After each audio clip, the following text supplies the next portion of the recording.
I was once asked, what is the biggest thing that infuriates me when it comes to doing the biker news? And I sat there and thought about it. And I thought about it, trust me. And this story has to be the main reasons that I get upset. It's always has to do with when you get individuals involved in something and then the club's name get brought into it, especially when it comes to well-known clubs. We're going to be talking about this Devil's Disciple fatal stabbing. A guy just pleaded guilty. And then the news, the guy who got stabbed, they said was a Hells Angels affiliate. Well, how do they know? How do they know that he was an affiliate? Why don't they just put, hey, this guy stabbed this guy, this is the guy's name? No, but they're going to bring in the clubs. And that's one thing that has always irritated me when newspapers or news organizations cover this kind of stuff. But it was a good question, because it should irritate you as well. Let's dive deep into this sucker right now, shall we? Let's see here. Where we got here? KGET.com. Man pleads no contest to fatally stabbing Hells Angels affiliate. Now, did you see the title? That is something that draws in. I know if it bleeds, it leads. But come on, there is some common sense reporting out there that you're supposed to do. Just because he was wearing a support shirt or something like that doesn't mean that he was affiliated with the club. See, that's where the news and the cops get everything wrong. A lot of these clubs' merchandise, you could go on the internet and just buy it. But the club members don't even know you. So they get dragged into this kind of stuff when an incident like this occurs. Let's go back here. This by Jason Kowalski. And here is the lead off right here. A biker gang member has pleaded no contest to voluntarily manslaughter in the 2019 stab and death of a man affiliated with the Hells Angels. This according to court records. But wait a second here. Where's the link to the court records? That's my question. Russell Raymond Vannoy faces 6 years in prison at his February 16th sentencing. Prosecutors say he has also pleaded no contest Wednesday to a gang charge, and 2 felony assault charges were dismissed. Okay, it doesn't say, since it's only a 6 years prison sentence, then got a gang enhancement. It doesn't say, hey, was this self-defense?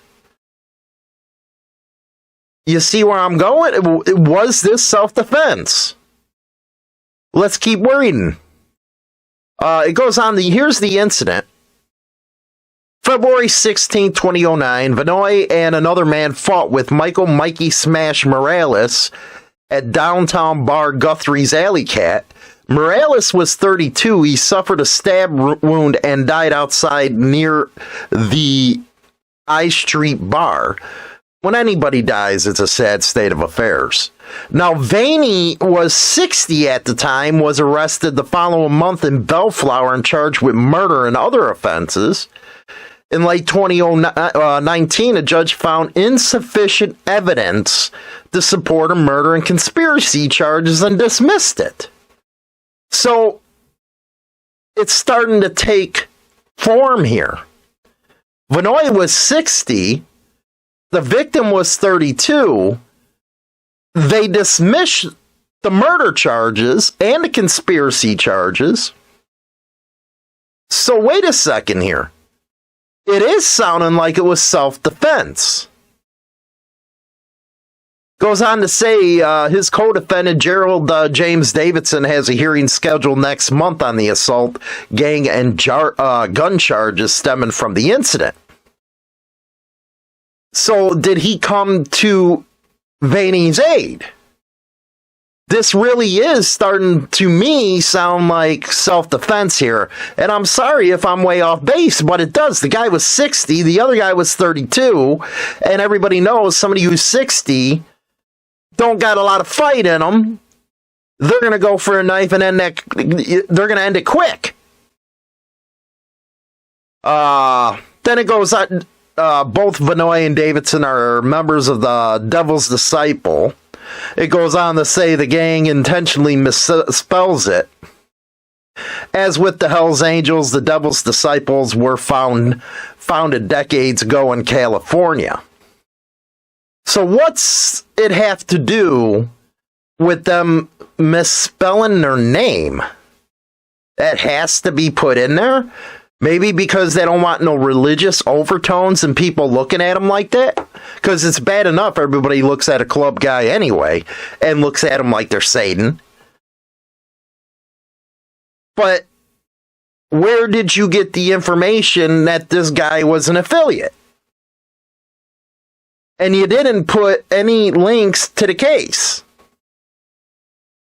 Moving on. We covered this one when it happened. Columbus police charged man after a motorcycle club member or chairman shot and killed. They have charged a man in connection with the killing of a well-known community leader in 2021. Columbus police charged Christian Houchins, 30, last week with the murder and felonious assault over a year after Robert Jordan, 65, was fatally shot and another woman was injured. He was outside the Flames Motorcycle Club. Detectives last year said that Jordan was gunned down on May 21st, 2021, while escorting a 45-year-old woman to her car after an event at the Flames Motorcycle Club. And he held the chairman title. And then from his daughter, it's hard to wake up and know I'm not going to see my father. Our thoughts go out to the family on that one. So when you come back and ask me again that question after reading and covering that article, do you see what I mean? Not a lot of information is given there where people can actually research it, and especially when they put, well, according to court case documents. Okay, put the link in there so everybody can do their own research.